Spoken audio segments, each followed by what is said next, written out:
Salam, salam, outsider, le débrief commence maintenant.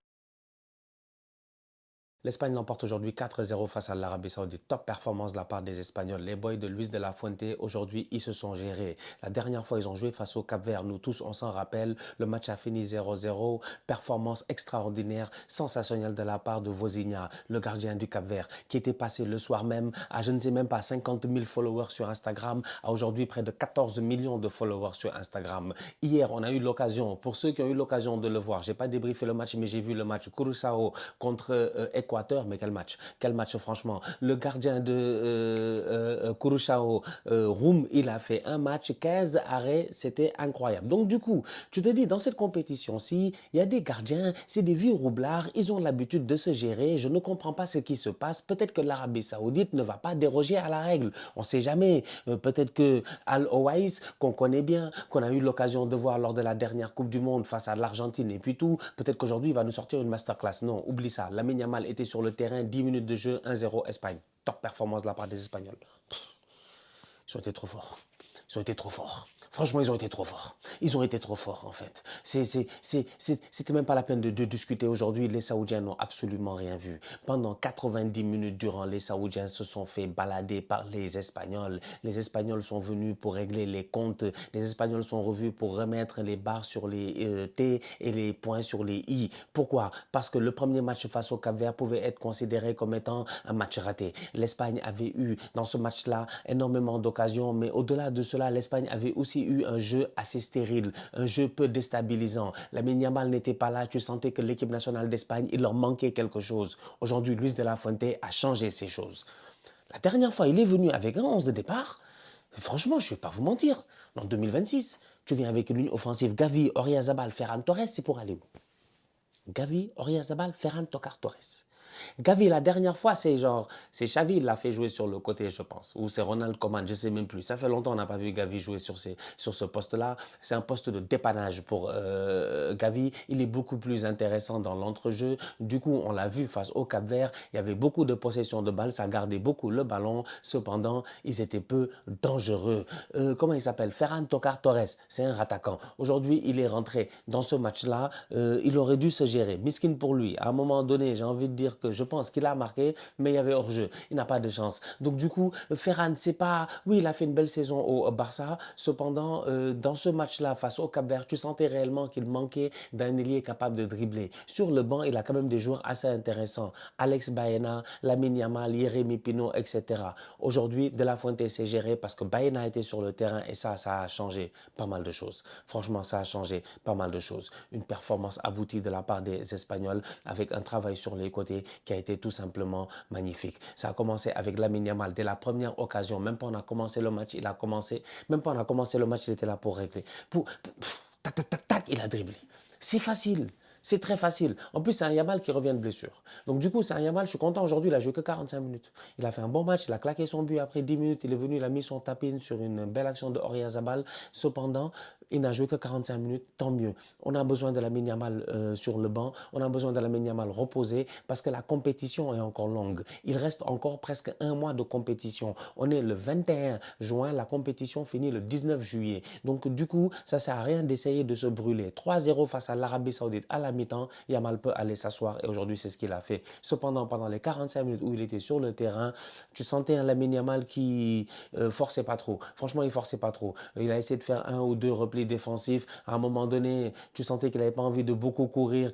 Il ne veut pas prendre beaucoup de risques et il a raison. Parce que la dernière fois, quand il s'est blessé avec le Barça, on a eu peur. On s'est dit, oh là là, il ne faudrait pas que le petit il rate la Coupe du Monde. Aujourd'hui, il est là. Donc, du coup, ça fait plaisir de le voir sur le terrain. Il claque son premier but en Coupe du Monde. Ça aussi, je pense que pour le moral, ça lui fait du bien. Donc, en 10 minutes, il avait plié son match. Oyarzabal, quel match de sa part. Il est très fort. Il est très, très fort. Mikel Oyarzabal est très, très fort. Mais c'est incroyable. Ça, c'est les gars. Ils sont moyens en temps normal. Ça va, on connaît Oyarzabal.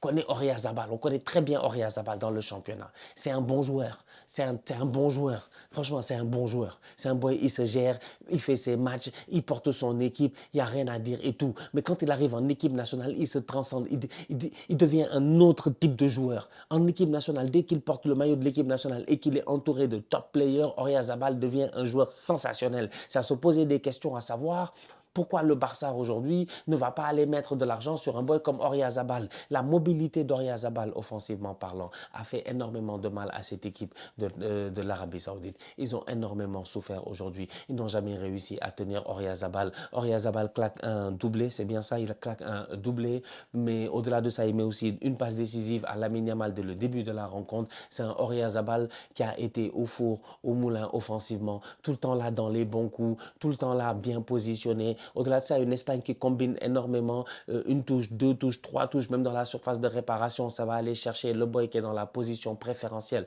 la meilleure position pour claquer un but. C'est une Espagne aussi qui, avec son style de jeu, le fait d'avoir marqué très tôt dans ce match-là, ça les a mis en confiance. Ça les a mis en confiance. Si le match il avançait 15, 20, 30, 40, 50 minutes, je ne sais pas, si tu allais à la mi-temps et que c'était 0-0, peut-être que là, tu as des flashbacks de Vozinha, tu as des flashbacks du Cap-Vert, tu commences à se stresser en te disant, oulala, qu'est-ce qui se passe? Mais là, avec le 11 de départ qui était sur le terrain, avec le fait que tu avais Rodri en position de pointe basse qui gérait, tranquille, tu as une équipe de l'Afrique, tu as une équipe de l'Arabie Saoudite qui n'attaque pas beaucoup, qui n'a pas forcément les joueurs pour essayer de te faire mal. Donc du coup, ton Rodri peut rester en stand-by, il reste en stand-by, il est tranquille, c'est lui qui gère ce jeu-là. Cucurella va monter, Pedro Porro va monter, il y a peu de risques en fait, tu vois, il y a peu de risques, donc tu peux installer ton jeu. Donc du coup, Pedri peut être plus libre offensivement et Dani Olmo peut être plus libre offensivement. Et les deux ensemble, franchement, sur des lignes paires et impaires, on peut dire, tu vois, c'est comme en aviation.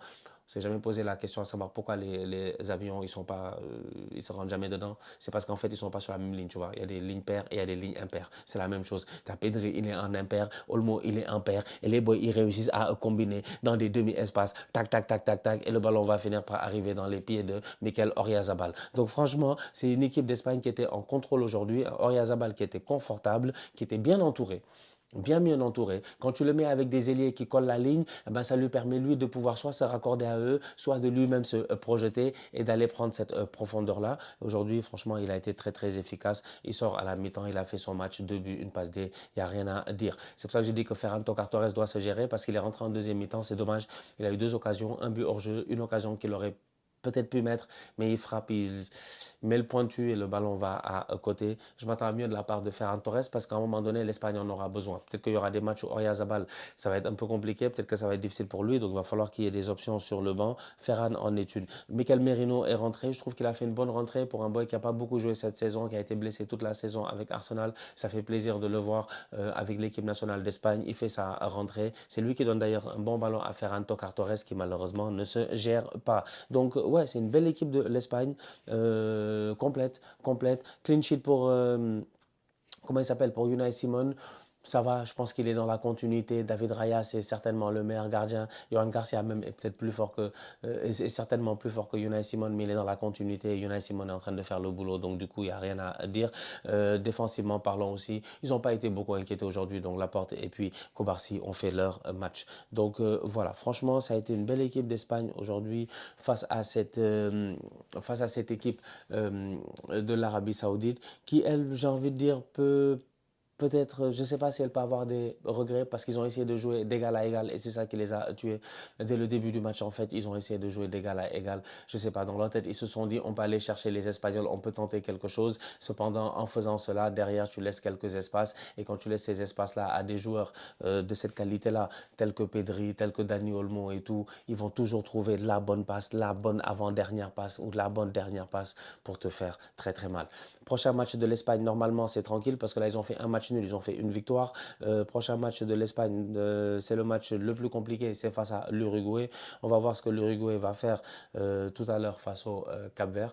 Mais les Espagnols, normalement, ça va tranquille, ils devraient se qualifier sans aucun souci. Je pense qu'ils devraient finir en premier de ce groupe-là, même si le match face à l'Uruguay n'est pas encore donné réellement. Mais j'ai hâte de voir, j'ai hâte de voir. On ne sait jamais, ça peut finir aussi deuxième. J'ai hâte de voir cette dernière journée. C'est cool quand même ce mondial-là parce que tu sens que jusqu'à la dernière journée, première, deuxième place, ça peut se jouer et ça peut être très important important après sur le parcours que tu vas prendre pour aller jusqu'au bout. Si tu finis premier, peut-être tu as un parcours plus facile. Peut-être que tu finis deuxième, peut-être un parcours plus facile. Peut-être que tu finis premier et ton parcours est plus compliqué. On ne sait pas, en tout cas, à suivre. L'Arabie Saoudite, de son côté, ils ne sont pas encore éliminés. Ils ont quand même un point. Ils vont devoir jouer face au Cap-Vert. S'ils battent les Cap-Verdiens lors de la dernière journée, ça leur fait 4 points. On ne sait jamais. Peut-être que ça leur permettra de finir parmi les meilleurs troisièmes. Bon, Espagne, 4. Arabie Saoudite, 0. Facile, franchement, comme match. Tranquille. Je pense qu'ils sont en route pour... Il y a moyen qu'ils soient champions du monde, en fait. Ils ont vraiment les moyens pour être champions du monde, sincèrement. Parce que si Lamine Yamal est en pleine forme, si Lamine Yamal réussit à reprendre le rythme qu'il faut, et là, aujourd'hui, c'était cool, 45 minutes, il joue et tout, s'il revient au top de sa forme, moi, je pense que ça va être difficile de les arrêter parce que cette équipe-là, elle a énormément de qualité. Et sur le banc, il y a des boys aussi derrière qui, il ne faut pas les sous-estimer. Tu vois, des Baena, des Jérémy Pino, c'est des boys que tu ne peux pas sous-estimer. C'est des boys qui peuvent rentrer en cours de match et qui peuvent automatiquement dynamiter ta rencontre. Donc, sans compter le fait que tu as Rodri, tu as Pedri, tu as des masterminds au milieu de terrain. Tu vois, c'est calme, c'est posé. Aujourd'hui, les Saoudiens, à un moment donné, ils ont essayé de presser un peu, mais c'est mort. Ils ont essayé de presser, je pense, 2 ou 3 fois après, ils ont abandonné le projet. Ils ont su que ça servait absolument à rien. Tu ne peux pas presser les Espagnols là. Ils savent faire que ça en fait, sortir le ballon. Ça sort. Cucurella est anormalement dangereux. Le premier match, c'est, comment il s'appelle? Le boy de l'Atlético qui avait joué. C'est Marcos Llorente qui avait joué. Là, c'est Pedro Porro qui joue. Un latéral beaucoup plus conventionnel, beaucoup plus complet aussi. Je trouve que Marcos Llorente à ce poste-là, en tout cas, de latéral. Donc, c'est une belle équipe de l'Espagne. Ils ont encore joué, entre guillemets, on va dire, personne. Cap-Vert, Arabie Saoudite. Le prochain match face à l'Uruguay, c'est le premier vrai test. Donc j'ai hâte de voir ce que les Uruguayens, eux, vont faire entre-temps face au Cap-Vert. La famille, on se capte très bientôt pour une nouvelle vidéo. D'ici là, continuez à liker, on continue à partager. On s'abonne, on s'abonne, on s'abonne. On est ensemble, on reste en santé. Toujours le plus important, tous outsiders.